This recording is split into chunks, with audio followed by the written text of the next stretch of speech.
warahmatullahi wabarakatuh. Salam sehat, salam bahagia, dan salam sejahtera untuk kita semua. Alhamdulillah, wassalatu wassalamu ala mursalin sayyidina wa maulana Muhammadin wa ala alihi washabihi ajmain. Yang terhormat Bapak Kepala Sekolah, Bapak Agus Suparto. Yang terhormat Bapak Agus Rahmat Sumarji selaku CGP Angkatan 9. Dan yang terhormat Bapak Ibu guru sekalian yang hadir dalam acara budaya positif yaitu originasi modul 1.0. Pertama-tama mari kita panjatkan puja dan puji syukur kepada Allah Subhanahu wa Ta'ala yang selalu senantiasa melimpahkan rahmat, taufik serta hidayahnya kepada kita semua.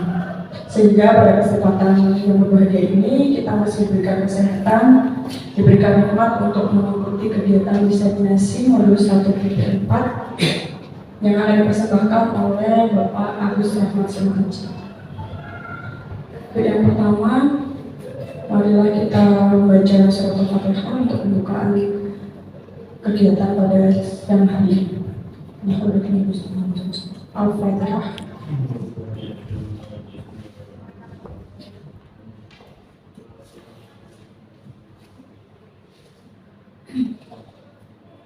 Untuk acara selanjutnya, saya persilakan kepada Bapak Agus Rahmat Sumarji. Untuk yang selanjutnya, pembukaan terlebih dahulu oleh Bapak Kepala Sekolah, yaitu Bapak Agus Suparto. Kepada beliau kami persilakan.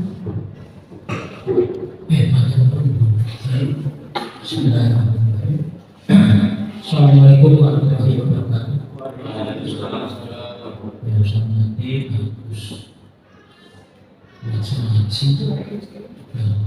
Bapak Ibu sekalian yang insya Allah ini sudah terkoneksi atau sudah terdaftar dalam CGP. Sangat guru berat. Pertama yang harus saya sampaikan adalah atas nama saya dan puji syukur kehadirat Allah Subhanahu wa Ta'ala karena limpah rahmat hidayah saya hidayahnya kita bisa berada di ruangan ini dengan sehat walafiat tidak Rasulullah. Salam dan salam sudah selalu terserahkan kepada junjungan kita Nabi besar Muhammad SAW yang kita berharap mendapat syafaatnya. Itu Bapak yang saya hormati, saya sendiri baru kemarin dihubungi bahwa hari ini ada kegiatan semacam diseminasi atau sosialisasi yang diberi judul budaya positif. Ini sangat luar biasa, judul dua kata. Kalau lihat kata-katanya budaya yang kultur, pembiasaan positif. Kita harus bisa membiasakan atau membudayakan itu menurut arti kata di situ itu. Yang kenyataannya nanti akan disampaikan oleh yang bersangkutan Pak Agus Rahmat Sumarji. Intinya nanti kita sharing dan ada masukan-masukan berkaitan dengan pembiasaan pilkada. Pembiasaan atau budaya positif ini sangat luar biasa bagus sekali. Utamanya penerapannya jelas pada anak-anak kita. Dan kita itu sasaran subjek maupun subjeknya anak kita. Membiasakan anak katanya dengan budaya positif atau katakanlah hal-hal yang baik itu memang wajib hukumnya untuk kita laksanakan. Mungkin kalian juga melihat di trotoar atau di pabrik-pabrik pada dicat, pena merah, putih dan sebagainya. Semuanya itu mengandung maksud. Artinya apa? Itu antara lain adalah salah satu bagian dari penerapan dari positif juga. Kenapa kok harus seperti itu? Namanya anak kalau nggak dibiasakan, ya tidak akan jadi budaya lagi. Nah, misalnya sambil contoh kedisiplinan. Nah, tiap pagi dicegat beberapa guru termasuk kadang saya juga nyegat. Nyegat di sini tidak semata-mata kita katakanlah masih tidak. Artinya membiasakan yang baik. Cara tidak langsung langsung kalau kita sadari apa yang kita tidak sadari, anak kita salaman, mengucapkan assalamualaikum warahmatullahi wabarakatuh, itu kan doa. Jadi dari sekian banyak tiap hari, insya Allah kita doakan hubungannya orang. Salah satunya insya Allah akan nyantol doa. Budaya yang luar biasa. Demikian juga di perusahaan. Hampir semua perusahaan seperti itu. Kalau perusahaan mau melaksanakan seperti itu, saya tahu perusahaan yang sifatnya itu asal-asalan, ya ecek-ecek ngomongnya. Yang pentingnya banyak, ya, finansial atau katakanlah profit, keuntungan yang berarti, keuntungan rupiah yang bukan itu. Perusahaan itu juga seperti itu. Yang kemarin kebetulan saya ikut di Myanmar itu sudah diterapkan mulai dari berdirinya, dan dia perusahaan yang besar langsung lisensi, langsung ekspornya dipantau, dimonitor oleh Jepang. Di sini diterapkan mulai masuk sampai luar biasa. Nah itu sebagai tolak ukurnya anak kita harus kita biasakan, membiasakan sehingga menjadi suatu budaya. Kalau itu sudah dibiasakan, insya Allah nanti akan melaksanakannya dengan sukarela, dengan senang hati, kesadaran tinggi yang semata-mata hal itu untuk dirinya sendiri nanti kelak. Mungkin saat menerapkan kebiasaan untuk membudayakan tadi, anak-anak belum bisa memahami, belum bisa merasakan manfaatnya. Dan setelah terjun, lulus, baru banyak anak-anak tahu, matur nuwun Pak, saya ini pada dipukul, cuma dipukul tadi untuk saat ini banyak sekali siapa dipukul, dijiwit atau dijiwal oleh istilah polisi yang masukkan dalam ranahnya hukum, katanya penganiayaan atau semacamnya. Nah itu dan saat ini kita itu ya sudah berbeda lagi. Beberapa media baik itu medsos atau sering juga mengatakan, kalau kanker namanya anak di sanksi, anak diberi hukuman. Bukan berarti kita itu benci, bukan berarti kita itu menganiaya, sama sekali. Justru sebaliknya, kita menyayanginya, sangat menyayanginya. Yang artinya apa?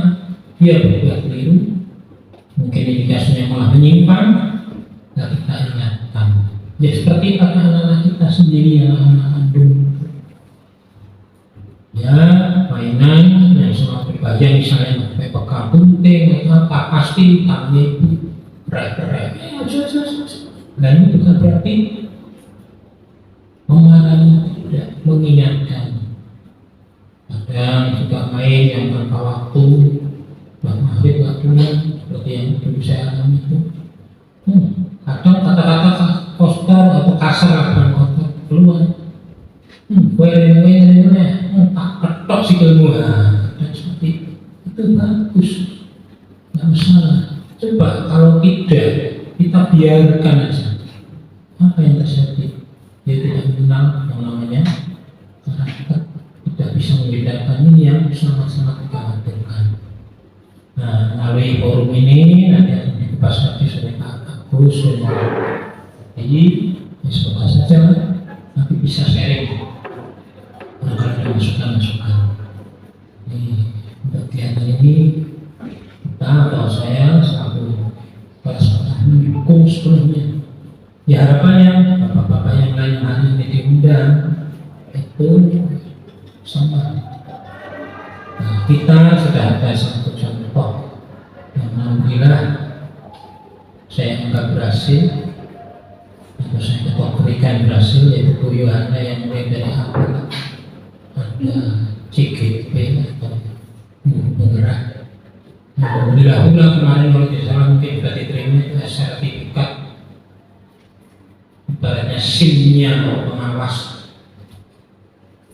Dia yang tidak lewat kepala sekolah langsung jadi pengawas. Ya semoga saja segera saya dukung semuanya. untuk karir ke depan Bapak Ibu sekalian ini syaratnya memang harus guru penggerak. Karena di dalam guru penggerak itu memang itu luar biasa. Nah, saya sudah menangani mulai dari beberapa tahun yang lalu, sekitar 4-5 tahun yang lalu, mulai dari di Masuk, Maros, Sri, Insya Allah. Dan jumlahnya yang lulus seperti kuliahnya di Jawa Timur khususnya seperti itu. Artinya seperti itu, memang harapannya pemerintah melalui menteri kita itu, ya semoga saja kita yang mulia itu bisa segera terwujud bagus sehingga mutu pendidikan utamanya lebih khusus di SMP akan segera kita mulai. Nah itu Bapak sekalian, dari hari ini saya hanya membuka saja apa ya itu mulai sedikit lah, apa yang ini lebih banyak dari Pak Hussein Hasim yang akan menjabarkan. Demikian yang ingin saya sampaikan.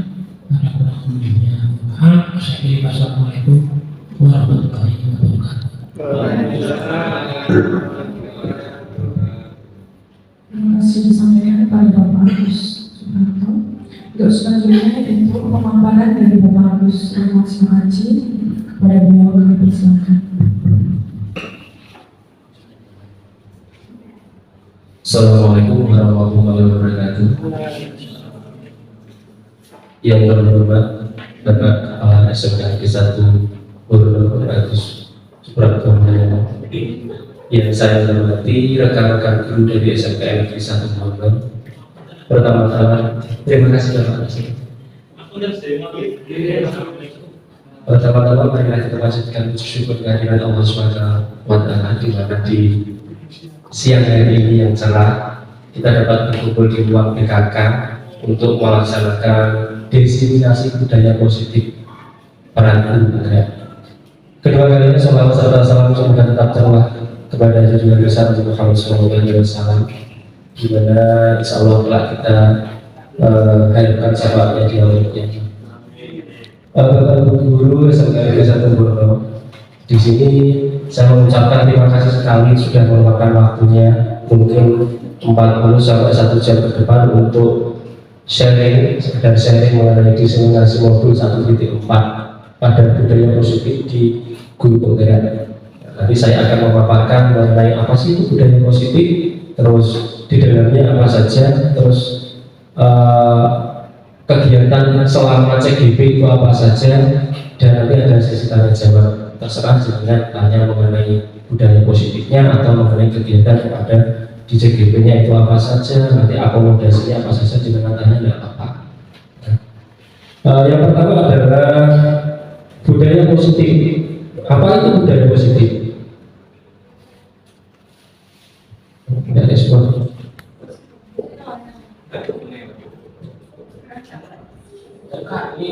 Ada itu tidak biasa. Terlalu lama itu stay. Sebentar. Sebelum budaya positif saya jelaskan atau kita bahas di sini ada tujuan pendidikan. Tujuan pendidikan di Indonesia itu adalah menuntun segala kodrat yang ada pada anak agar mereka mencapai keselamatan dan kebahagiaan yang setinggi-tingginya, baik sebagai manusia maupun sebagai anggota masyarakat. Nah, oleh sebab itu pendidik itu hanya dapat menuntun tumbuh atau hidupnya kekuatan kodrat tersebut yang ada pada anak agar dapat memperbaiki lakunya, dasar hidup dan tumbuh kekuatan kodratnya. Dan nanti di CGP ini itu dengan akan terjadi mengenai 2 kodrat. Anak itu kodrat alam sama kodrat zaman. Kodrat alam itu di mana anak itu tumbuh kembangnya di lingkungan seperti apa, itu nanti dipelajari seperti itu. Terus ketika kita memberi pendidikan pada anak atau pembelajaran itu harus disesuaikan dengan perkembangan zaman. Nanti itu mengikuti kodrat zamannya juga. Jadi misalnya kalau zaman Ibu Ria, saya, Pak Yuda, itu sudah beda dengan zaman sekarang ketika harus memberi pembelajaran. Kalau dulu hanya sistem hafalan, fotokopi dan lain-lain bisa. Kalau sekarang harus lebih interaktif dan kreatif lagi. Pelaksanaan pembelajaran pasal 10 ayat 2 huruf B diselenggarakan dengan suasana belajar. Nah, jadi ini landasannya budaya positif itu, yaitu pertama adalah interaktif, kedua inspiratif, ketiga menyenangkan, terus ada menantang, memotivasi peserta didik untuk berpartisipasi aktif, yang terakhir memberikan ruang yang cukup bagi prakarsa kreativitas, kemandirian sesuai bakat dan minat, perkembangan fisik serta psikologis peserta didik. Nah, kadang-kadang kita sebagai pendidik itu tidak menghadirkan yang ini, yang terakhir ini. Nah, yang ini. Jadi kita mengajarkan pembelajaran itu hanya sesuai dengan KIKD, tidak sesuai dengan minat sama bakatnya peserta didik. Saya lanjut lagi, ini hanya pengantar saja. Budaya positif, apa sih budaya positif itu?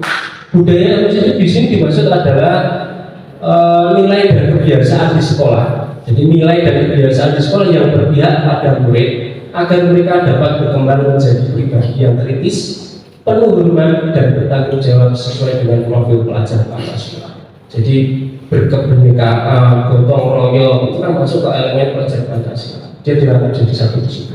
Nah, tujuannya budaya positif itu membentuk karakter seperti ini, Bapak Ibu. Jadi kritis, penuh hormat tanpa adanya paksaan. Jadi timbul dari diri sendiri. Itu yang mungkin nanti menjadi pokok bahasan yang agak sulit Bapak Ibu guru terapkan. Konsep utama budaya positif ada 7. Nah, ini yang kalau saya bahas nanti itu nanti jenengan bisa menjadi guru yang komplek. Komplek artinya apa? Ya sudah di guru BK, sudah di kelas, bisa menjadi ayah dari orang tua dari murid kita di sekolah seperti itu. Yang pertama adalah perubahan paradigma, kedua adalah disiplin positif, ketiga kebutuhan dasar manusia, keempat itu motivasi perilaku manusia, kelima restitusi posisi kontrol guru, yang keenam adalah keyakinan kelas, ketujuh segitiga restitusi. Nanti yang paling mungkin jenengan lakukan selama jadi wali kelas, selama jadi guru itu yang poin ke 5, 6 sama 7 itu yang akan sering kita hadapi pada siswa. Yang pertama adalah perubahan paradigma belajar. Dalam membangun budaya positif, sekolah dapat menyediakan lingkungan yang positif, aman, nyaman, siswa mampu berpikir, bertindak dan menciptakan dengan merdeka, mandiri dan bertanggung jawab. Disiplin sangat berkaitan dengan kontrol guru terhadap siswa. Setelah ini kita bahas tentang peran kontrol guru. Jadi nanti guru itu tipenya ada berapa? Tipe penghukum, manajer, controller, atau hanya melihat saja. Yang kedua adalah disiplin positif. Disiplin berasal dari kata disiplina yang artinya belajar. Disiplin mengacu pada disiplin diri yang memiliki tanggung jawab terhadap apa yang dilakukan berdasarkan nilai-nilai yang diyakini. Nah, saya lanjutkan. Disiplin di sini merupakan salah satu cara penerapan yang bertujuan untuk menumbuhkan karakter peserta didik, serta memberdayakan peserta didik tanpa unggahan-unggahan lewat ancaman atau hukuman. Artinya apa? Disiplin positif yang dikembangkan di sekolah itu seharusnya timbul dari internal murid itu sendiri. Sadar. Caranya dia Pak? Ya nanti kita bahas bareng-bareng di sini. Ya, artinya apa? Mereka disiplin itu bukan karena reward itu misalnya aku ingin dia harus disiplin, bukan seperti itu. Terus ancaman, gak sepatu hitam maka akan dihukum, bukan seperti itu. Jadi ada kesan bahwa suatu hukuman itu nanti bisa menimbulkan ketertiban, itu mungkin yang kita benahi besok. Selanjutnya sebagai pendidik, tujuan kita adalah menciptakan peserta didik yang memiliki disiplin diri sehingga mereka berperilaku mengacu pada nilai-nilai kebajikan universal dan memiliki motivasi intrinsik dalam berubah perilaku ke arah yang baik. Kebajikan universal itu contohnya seperti ini, Bapak Ibu. Memiliki rasa toleransi yang tinggi. Nah, itu kebajikan universal. Terus peduli terhadap lingkungan, peduli terhadap kebersihan. Ya. Nah itu kebajikan universal seperti itu. Jadi kebajikan universal seperti itu harus tumbuh dari diri anak sendiri ketika proses pembelajaran, bukan paksaan karena hukuman atau karena hadiah. Yang ketiga adalah kebutuhan dasar manusia. Pada awal tahun pembelajaran biasanya kita itu melakukan tes diagnosis awal terhadap kemampuan siswa, atau biasanya ngisi form itu Bapak Ibu dari BK ini, minat, bakat dan lain-lain itu. Nah, itu kan biasanya digunakan untuk mengatur peta kehidupan anak itu sampai mana kompetensinya, terus minatnya di apa. Nah, di sini nanti kita bahas kebutuhan dasar manusia ada berapa. Kebutuhan dasar manusia adalah segala sesuatu yang kita lakukan untuk mendapatkan apa yang kita inginkan. Seluruh tindakan yang kita lakukan memiliki tujuan tertentu, dan semua usaha terbaik yang kita lakukan adalah dalam rangka agar kebutuhan dasar kita terpenuhi dengan baik. Ada 5 kebutuhan dasar manusia atau kebutuhan yang sering kita lupakan yang ada di selanjutnya atau murid kita. Pertama adalah bertahan hidup. Nah, bertahan hidup ini meliputi 1. Makanan, pakaian, tempat tinggal, keamanan, kesehatan, dan lain-lain. Terus kedua ada kasih sayang dan rasa ingin diterima. Nah, contoh rasa diterima, dipedulikan, berbagi, kerjasama menjadi bagian dari kelompok. Ya. Contoh kan yang pertama bertahan hidup Bapak Ibu. Ini kasusnya anak itu ketika jenengan sampaikan dalam keadaan lapar, maka materi yang kita berikan itu tidak akan masuk.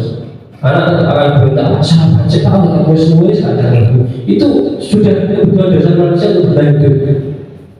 Itu juga perlu diperhatikan, kesehatan, keamanan dan lain-lain. Jika kondisi anak-anak, misalnya kondisi belajar seperti di Palestina, sampai belajar kondisi perang itu nggak ada mungkin. Nah ini aspek apa kebutuhan dasar dari kita. Terus kasih sayang dan rasa diterima, ini ada contohnya seperti itu Bapak Ibu. Berbagi bersama menjadi bagian dari kelompok. Biasanya anak-anak yang kurang kasih sayang dan kurang rasa diterima dia, mereka pengen menunjukkan. Nah, beda nih kalau ini. Terus mereka pengen terlihat menonjol, ada seperti itu. Nah, ini kalau contohnya seperti ini. Ini ada modul, bukan ini posisi kontrol ya. Kita jelaskan saja. Terus yang ketiga adalah penguasaan. Ini meliputi harga diri, keinginan untuk dianggap, memimpin, berprestasi, diakui. Ini ada hubungannya dengan reward tadi Bapak Ibu. Yang harga diri, dia berupaya mempertahankan harga dirinya sehingga dia harus menguasai temannya, merasa paling hebat, itu ada di sini. Terus kebebasan, yang keempat adalah kebebasan itu mempunyai sifat pengen mandiri. Jadi apa-apa pengen sendiri, tidak pengen contohnya, terus memiliki pilihan, mencoba yang baru, mampu mengendalikan arah dirinya. Yang terakhir adalah kesenangan. Kesenangan ini biasanya bermain, humor, antusiasme, dan tertawa. Jadi kelima kebutuhan dasar manusia ini nanti itu akan menjadi bahasan atau menjadi pengawasan jenengan terhadap murid jenengan yang ada di kelas. Kira-kira bocah nakal itu guru-guru apa tuh? Otaknya langsung mencoba pagar itu gara-gara pengen ngopi atau pengen apa? Terus dia jatuh si koncone mulai itu guru-guru dia lemah di penguasaan apa? Kita telah dulu, kita telusuri apakah gara-gara keluarganya seperti ini itu kebutuhan dasarnya harus terpenuhi dulu sehingga ada timbul sifat seperti itu. Next nih.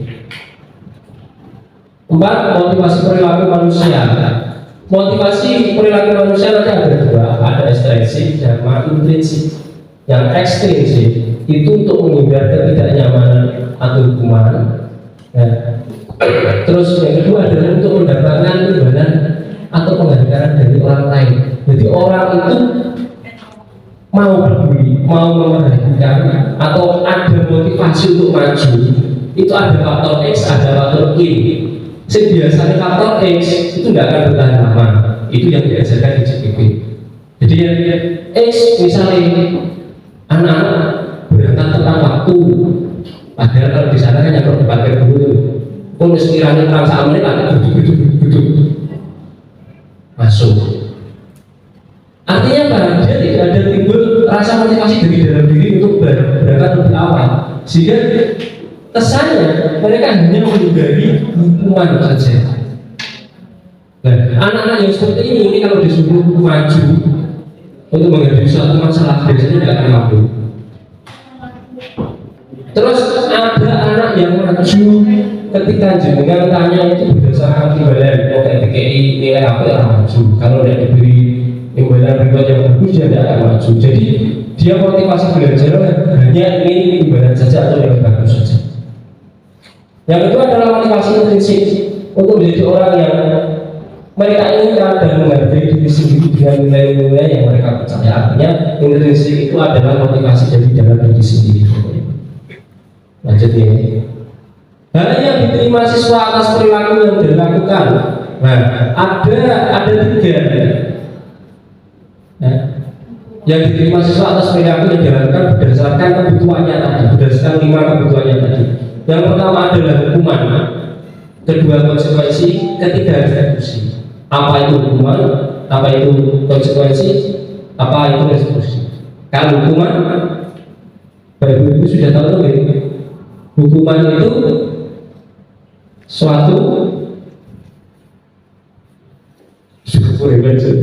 suatu punishment ketika anak-anak kita atau murid itu melanggar tata tertib. Itu sifatnya pasti, tidak boleh diubah. Artinya tidak terencana, tiba-tiba. Contoh, Pak Ogi nanti muridnya main pagar, langsung cetak, itu hukuman. Ya, itu akan apa? Nanti akan timbulnya itu rasa gelo itu diiring sampai sampai lulus.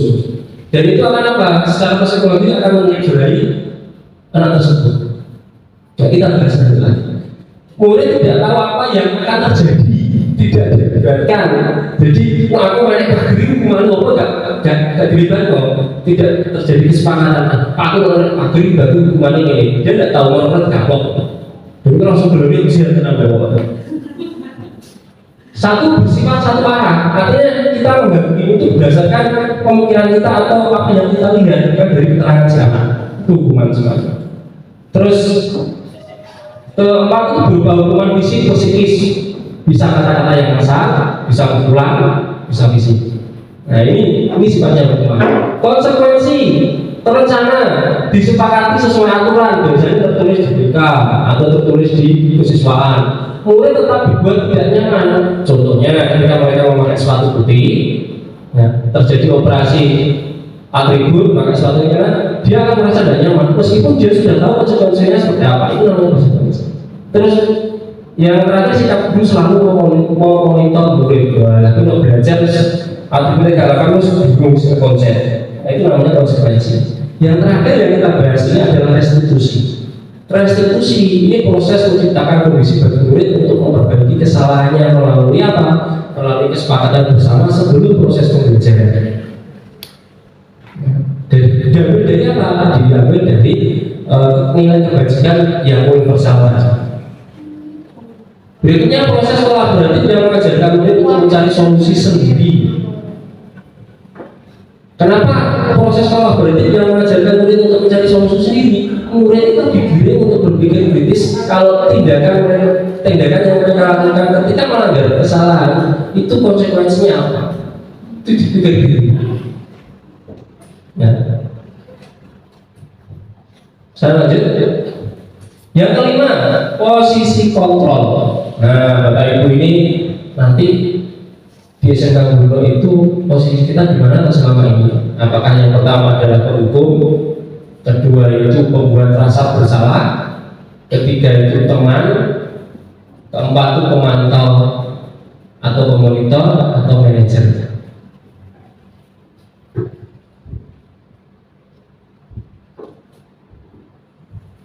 Coba kita cermati Bapak Ibu dengan baca sebentar. Ini adalah contoh penerapan rumus kontrol guru. Siswa tidak memakai atribut lengkap saat upacara. Ini penghukum. Ketika kita mengatakan tidak memakai atribut dekat, langsung secara spontan menghormat pada bernegara selama 1 jam. Jadi penghukum itu tidak terencana, langsung spontan dan berhukuman. Pembuat rasa bersalah, berapa kali Bapak harus memberitahu kamu ini ada sih, ngomong sih biasanya. Proyudi gak berbar. Jangan-jangan itu saudara, kamu selalu saja mengajarkan intinya apa? Ada rasa kecewa dari Bapak Ibu guru yang disampaikan ke siswa. Nah itu pembuat rasa bersalah, sehingga siswa itu ketika mau remedi, mau menghadap itu akhirnya takut. Nah ini dibahas di CBBU, langkah-langkahnya itu seperti apa? Seolah-olah ketika saya masuk ke situ, saya itu kok belajar jadi guru BK. Terus yang di dalamnya apa? Psikologi pendidikan sama manajemen pendidikan. Dan itu bagus sekali untuk perkembangan proses pembelajaran.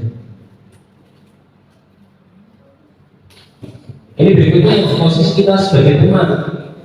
Ayo dong ikuti aturan sekolah. Tolong bantu ibu bapak ya sekali ini, ya sudah tidak apa-apa, lain kali jangan diulang lagi. Itu teman ini biasanya sepele apa?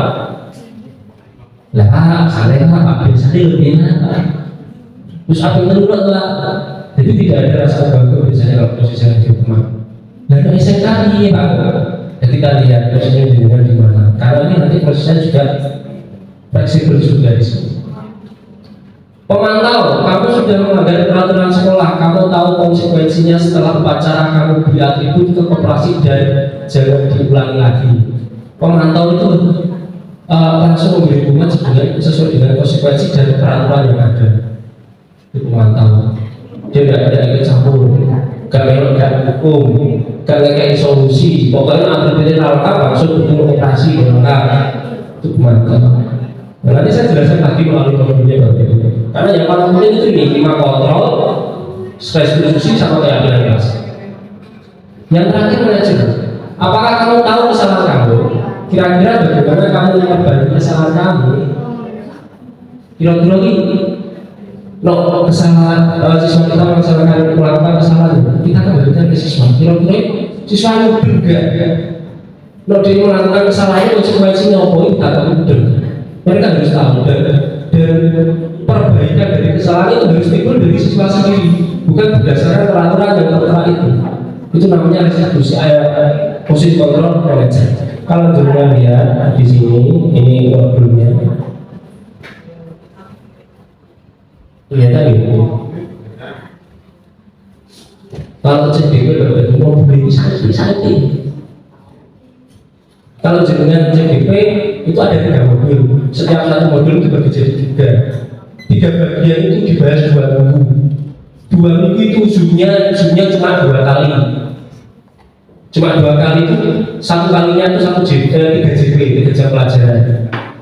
Nah, terus ada 1 lagi itu hanya lihat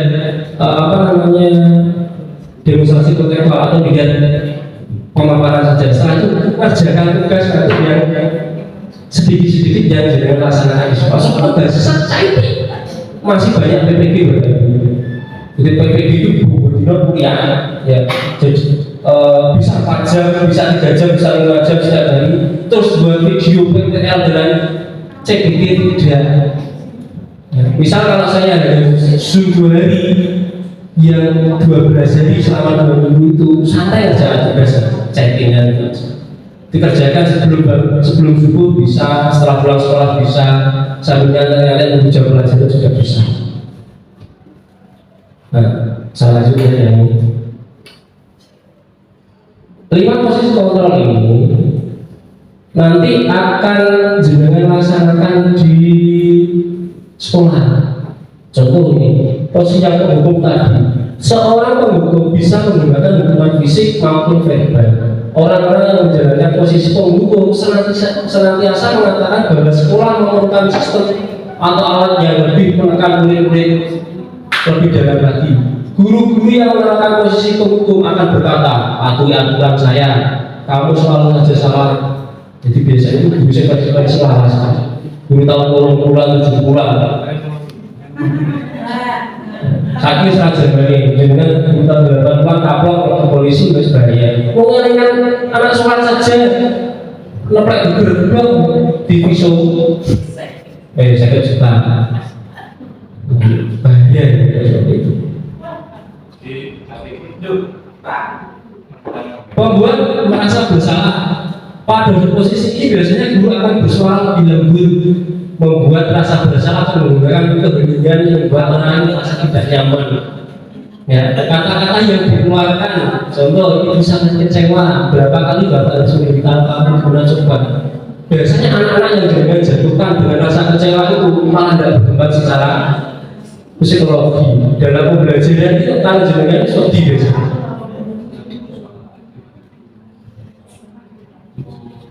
Terus teman, guru pada posisi ini tidak menyakiti murid, namun akan tetap berupaya mengontrol murid melalui persuasi. Persuasi itu percakapan. Ya. Posisi teman pada guru bisa negatif atau positif. Positif, jangan bisa dicurhati murid, bisa ngasih tahu teman murid. Negatif, jangan kocok. Jadi tidak ada rasa hormat. Jadi contoh relevan saja.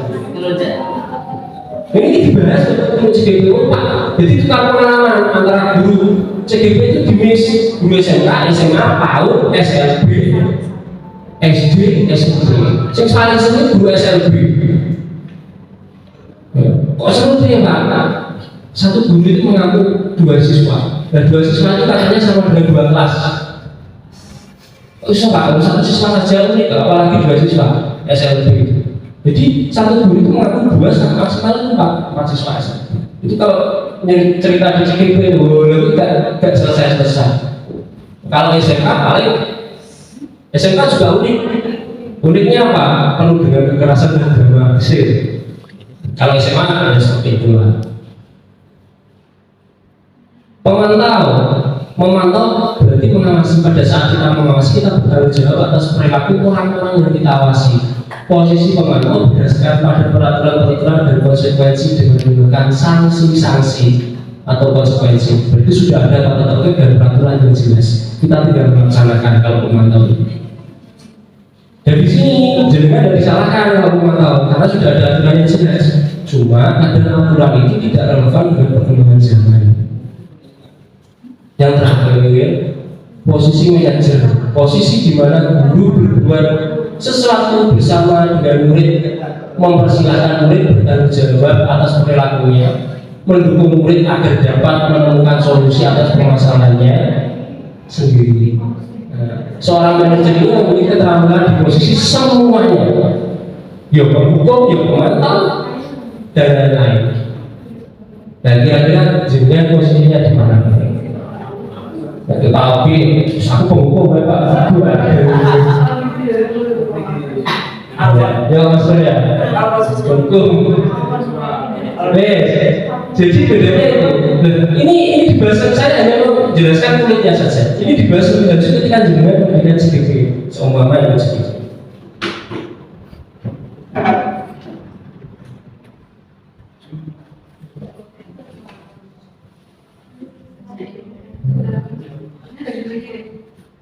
Juga jangan saya minta menjawab begini. Dari contoh ini posisi kontrol apa?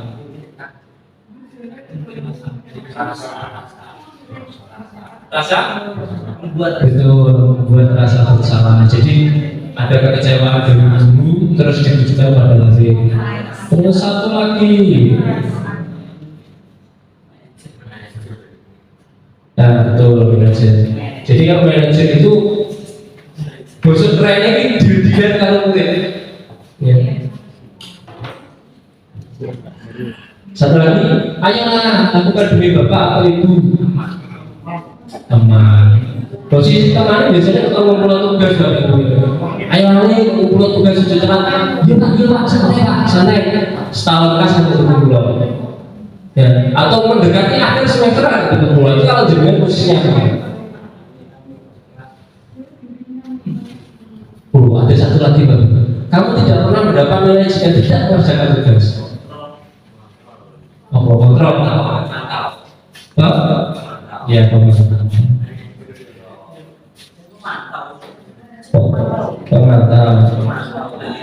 Ini pemantau ya. Ini langsung menyesuaikan. Kamu tidak pernah mendapat nilai jika tidak mengerjakan tugas. Kan ada konsekuensinya tidak mendapat nilai.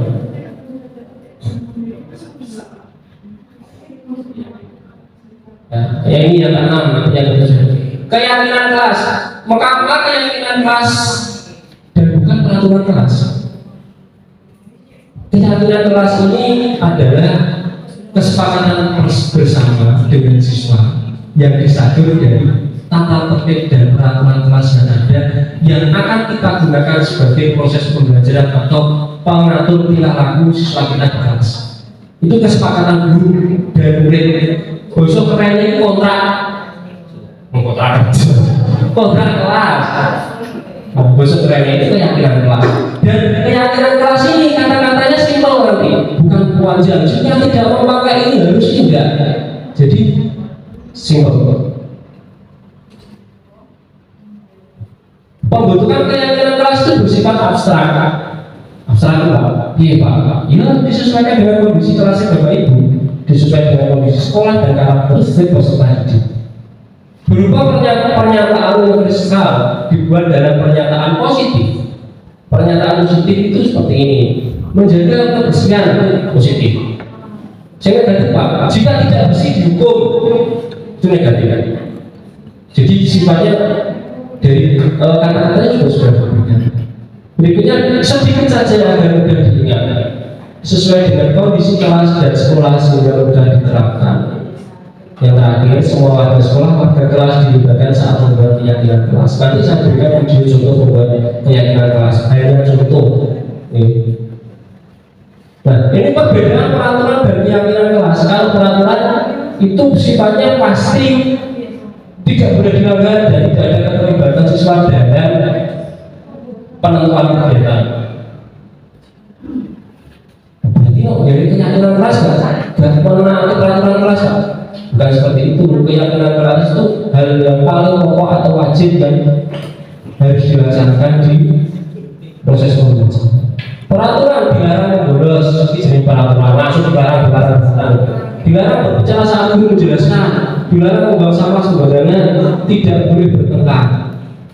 Kalau keyakinannya kata positif membolos kan berarti bertentangan dengan apa itu? Rajin masuk sekolah. Berarti kata positifnya itu rajin masuk sekolah, itu keyakinan. Mendengarkan penjelasan guru dengan seksama, menjaga kebersihan lingkungan, saling menghormati antar teman, itu keyakinan kelas. Benar Pak Ibu, saya tunjukkannya.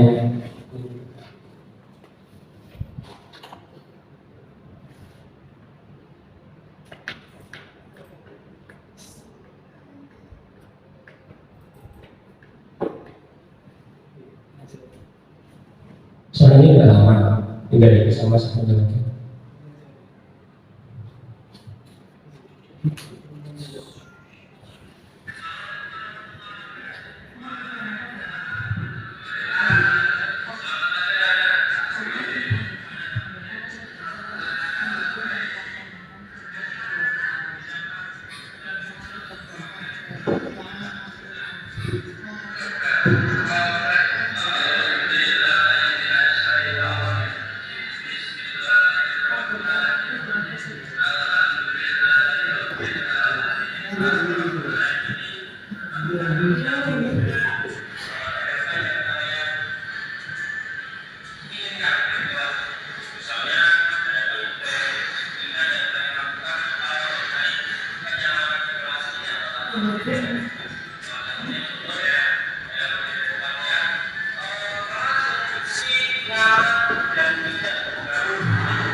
Ini salah satu tugas yaitu memberikan peraturan kelas, hanya contohnya saja. Jadi dari peraturan kelas itu nanti ada yang namanya hal-hal yang ini diterapkan di kelas itu atau hal yang menjadi harapan di kelas itu. Pak kelasnya saya TKL dulu saya kalah. Kebetulan saya ngajar kelas 12 kali banyak. Kelas 12 saja tinggal separuh aja. Dari 12 anak 15 anak yang separuh ada.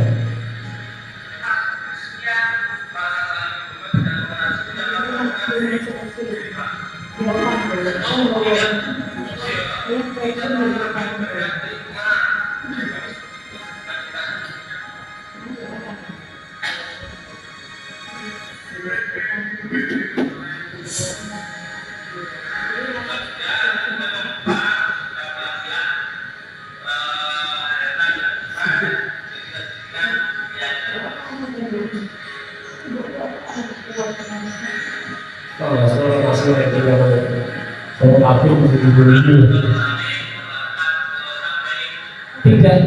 tidak harus ditempel seperti itu, cuma dicatat yang itu mau udara saja untuk melihat yang jadi keinginan anak itu seperti apa.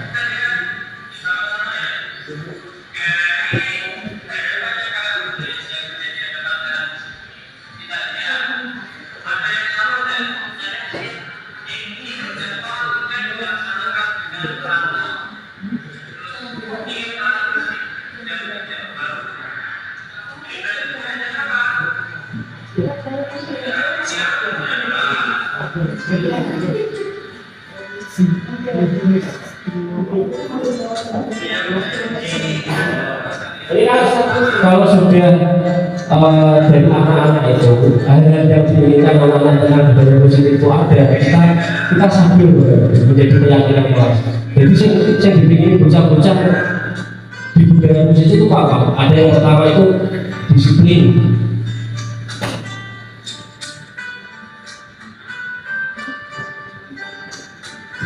Disiplin dalam berpakaian. Ada kedua dari kesepakatan kelas ini nanti yang menjadi dasar kalau anak tersebut melanggar maka konsekuensi atas dasar pemikiran bersama itu hukumannya apa? Seperti itu. Bukan sekolah yang menentukan hukuman.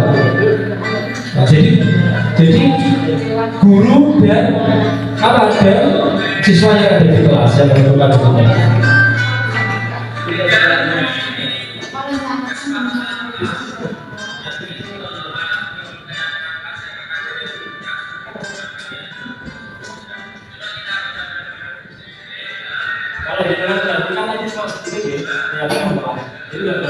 Jadi sesuatu yang positif bisa dilakukan kelas itu terus dilaksanakan.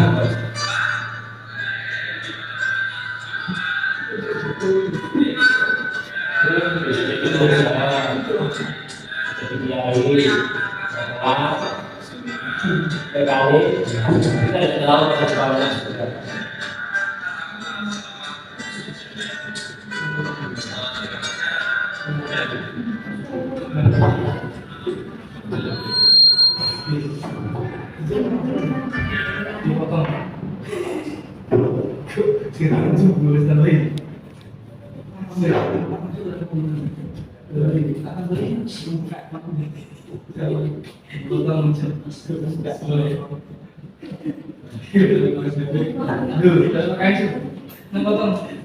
Yang terakhir saya jelaskan segitiga restitusi.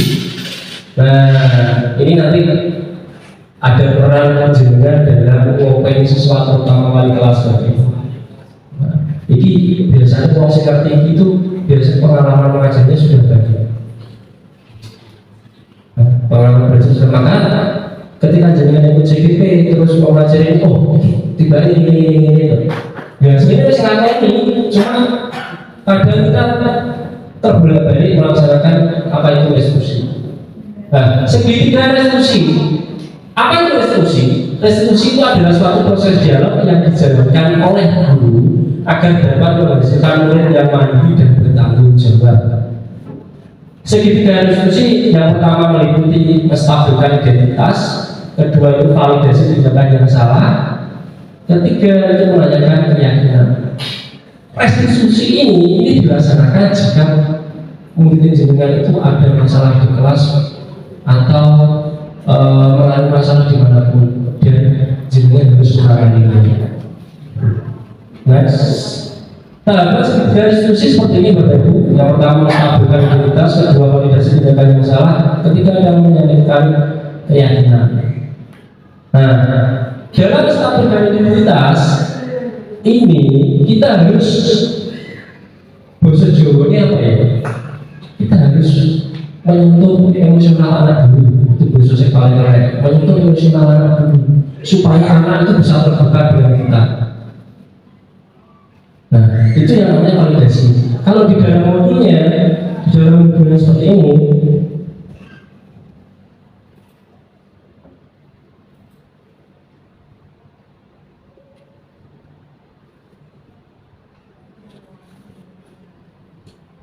Menstabilkan identitas bagian dasar dari segitiga bertujuan untuk mengubah identitas anak dari orang yang gagal karena melakukan kesalahan. Kita garis bawahi di sini. Gagal dalam melakukan kesalahan menjadi orang yang sukses. Anak yang melanggar peraturan karena sedang mencari perhatian itu hubungannya dengan kebutuhan manusia lima tadi. Jadi boleh perhatian ibu bagi perhatian atau mencari perhatian teman. Dia mencoba untuk memenuhi kebutuhan dasarnya, namun ada benturan. Kalau kita mengkritik dia, maka kita akan tetap membuat dalam posisi gagal. Kalau kita ingin menjadi efektif, maka kita harus menyakitkan si anak dengan cara mengatakan kalimat-kalimat seperti di bawah ini. Artinya apa? Kita yang saya katakan tadi mencoba menyentuh anak secara emosinya dulu, sehingga anak itu mau bercerita masalahnya apa. Kenapa? Kalau anak itu sedang marah atau dia merasa bersalah, maka dia tidak akan bisa berpikir positif. Oh ini ada penjelasan yang betul. Ketika seseorang merasa sedih dari emosional, mereka tidak bisa mengakses otak yang berfungsi untuk berpikir rasional. Berpikir rasionalis, berpikir yang baik itu. Saat itu ketika kita harus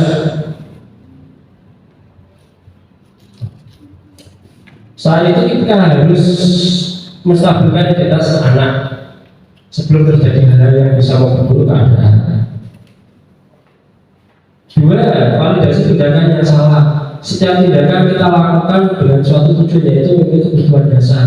Jadi ketika kita ada masalah setelah divalidasi tadi, setelah apa tadi yang pertama? Menstabilkan identitas, mendekati secara emosional. Berikutnya adalah validasi, mencari informasi. Kok kenapa toh ini? Nah, perbuatan itu seperti apa? Kok bisa seperti ini? Ya, itu namanya validasi. Kalau kita memulai kebutuhan dasar apa yang basis seperti itu, kita akan bisa menemukan cara-cara paling efektif untuk memenuhi kebutuhan tersebut. Menurut teori kontrol, semua tindakan manusia, baik atau buruk, pasti memiliki maksud dan tujuan tertentu. Seorang guru yang memiliki teori kontrol pasti akan membuka badannya dan teori stimulus respon ke berpikir proaktif. Nah, ada pertanyaan seperti ini. Contohnya kalau validasi, kamu pasti punya alasan melakukan hal tersebut. Misal, ini konsolnya nyontek, terus ceng tadi dikuak-kuak. Itu ditanya dulu. Saat dulu ditanya, kita harus bisa mengendalikan emosinya dulu dengan cara yang pertama tadi. Kalau emosinya stabil, baru kita tanya kenapa nggak ngomong ini. Jujur-jujurnya kan seperti itu. Nah, baru nanti tindakan yang ketiga kita ambil menanyakan keyakinan. Dari keyakinan tadi, kira-kira lo nyontek itu kaplok, ini keyakinan yang kamu lagi apa? Contohnya menghormati sesama teman Pak. Ini konsekuensinya apa yang harus kamu lakukan? Jadi kita memberikan intinya dari tiga visi ini itu adalah kita menjadi filter tindakan anak supaya anak itu terarah seperti itu.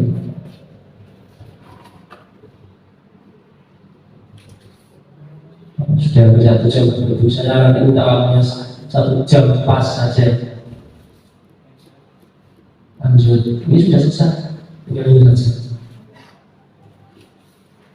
Ini kalau pertanyaan validasi tindakan, kan pasti punya alasan seperti bla.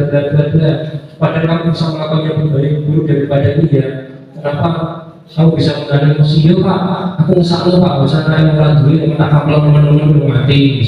Tapi ya itu seperti itu pertanyaan dalam validasi tindakan. Menanyakan keyakinan. Jadi sesuatu yang sudah menjadi kesepakatan bersama tadi itu sebagai landasan untuk proses memberi konsekuensi atau memberi hukuman pada sesuatu tersebut. Soalnya kalau bocahnya sepakat, ya kalau ini itu diri itu kesepakatan selesai, jadi tidak ada protes. Karena apa? Dalam pembentukan keyakinan kelas itu ada kesepakatan antara siswa dengan guru dengan dibutuhkan tanda tangan. Tentu perlu materai dan cap jempol. Kesimpulannya yang terakhir, dalam penerapan program disiplin positif, bedanya guru memiliki standar kepribadian profesional dan sosial yang baik, di mana guru mampu merefleksikan posisi kontrol saat ini. Jadi posisi kontrol sebenarnya itu di mana? Tapi yang paling bagus itu adalah menjadi amo, sing ngomong, sing ngawur atau manajer yang menuntut murid-muridnya menjadi insan yang mandiri, merdeka dan bertanggung jawab. Merdeka itu artinya apa Pak Ibu? Apa merdeka itu nanti artinya untuk siswa itu mereka bisa melakukan apapun itu secara mandiri, tidak tergantung dengan teman atau orang lain. Itu yang sulit. Bisa saat ini nggak dikongkong orang. Terus bertanggung jawab, yang bertanggung jawab apa sesuatu yang mereka lakukan. Sekian, terima kasih Bapak Ibu. Mungkin itu yang bisa saya sampaikan. Setelah ini saya sedang jawab, kalau misalnya mau bertanya monggo, tanya apa saja. Boleh mengenai ini, boleh tentang proses CGP, boleh tentang pendaftaran, boleh tentang apapun sih boleh kalau CGP, monggo silakan.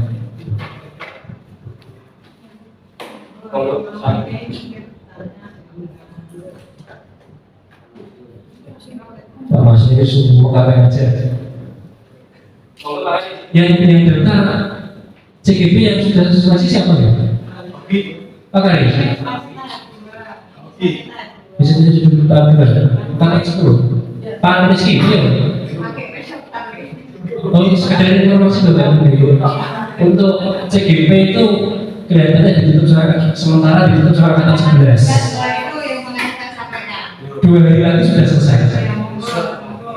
Karena biasanya saat mau buka nanti bilang presiden. Kayaknya begitu. Ya, nunggu bilang presiden dan itu belum tentu Pulau Jawa dibuka. Karena biasanya 67 itu luar Jawa gitu. Ya. 67. Terus motivasi kedua, ini baiknya. Biasanya CGP itu agak motivasi ini ada X ya. Ini itu pengen pengembangan diri.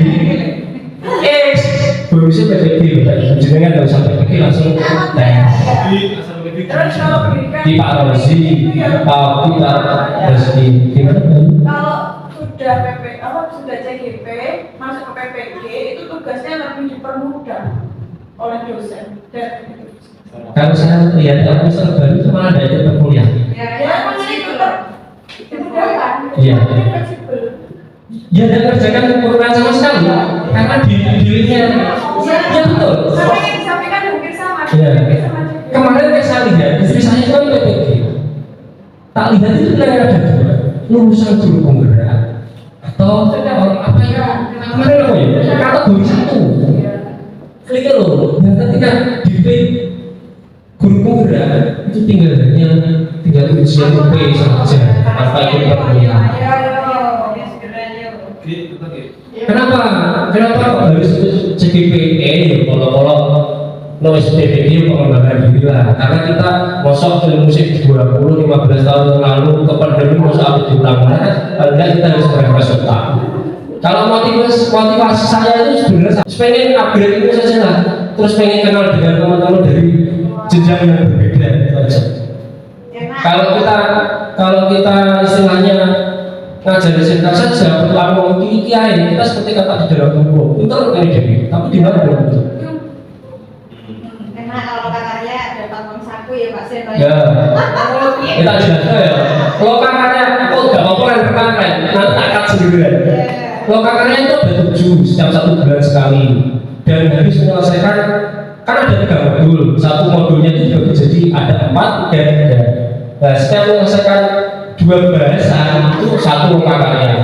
1 loka karya pertama itu kemarin itu 550, loka karya kedua 400 sampai 7 bisa fluktuatif, bisa 400 bisa 500. Di kelompok 0 jutaan kan. Itu kelompok loh. Saya nggak mengeluarkan apapun, paling orang memiliki itu kok boleh mulai dengan cukup sesuk. Diskriminasi itu yang pokoknya lumpur uang itu didorok aja. Cuma 2 kali, yang kemarin sama ini. Setelah itu pekerjaan individu masing-masing.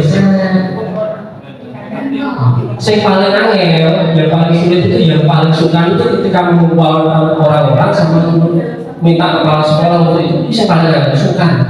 Karena kita tidak pernah melakukan hal seperti itu. Itu asal yang suka. Yang tulis. Nah, yang tertutup yang ini sudah beres. Alhamdulillah juga beberapa sekolah lalu motivasi ya Pak. Ya. Fasilitasi. Aku di dia loh, melok JDP lagi opo. Misalnya bojoku melok apa apa. Bantu aku ya wis melok. Saya hari terakhir itu baru daftar baru itu. Jadi hari misalnya Jumat terakhir ya, sekarang baru ngetik. Saya begini tak tinggal esoknya ada kabar. 1 hari itu selesai. Itu lolos tahap kedua. Wawancara itu jam 11 wawancara pagi alias baru tahu saya wawancara. Wawancaranya di jam 11. Wes ngomong kok. Ya ngomong sih tak ketik benar sih tak ini atau sesuai dengan pengalaman. Intinya kalau wawancara itu intinya jenengan melihat pada duit. Jadi bukan posisinya jenengan itu kalau diwawancarai gue ngangai bocah bermasalah, gue ngajar, gue posisinya jenengan itu manajer. Ojo pendukung itu ketika diwawancara segitu. Wes insya Allah sabun lompat karyanya ada 7. Yang terakhir pak, yang terakhir itu sanggup pamitan wes. Pak lompat karyanya itu apa? Sekedar ya. Lompat karyanya itu model. Jadi modul itu dibahas singkat. Kalau ini SPI tepuk. Terus diskusi berapa? Mana jajan, mana belajar sama jam 3 bulan. Saat kilo tuh kok katanya itu kok kasih tidak ternyata bulan 4 tapi tidak bisa nggak bisa dibuatin sih tinggal dia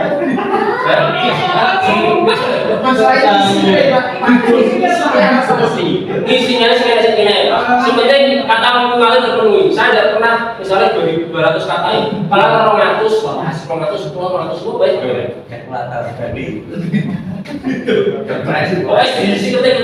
kata saya juga sampai balik ini bisa balik ini tak apa-apa soalnya apa saya ngerti tak ketik ketika di wawancara wes ngeblend ternyata aku ngetik apa seharusnya ngetik itu kan disimpan ya untuk wawancara. Saya sama sekali tidak soalnya saya tak ingin bisa ngomong sepenting jenengan ketika wawancara itu ojo kita mencontekan dengan ini pokoknya ngomong tetap sambut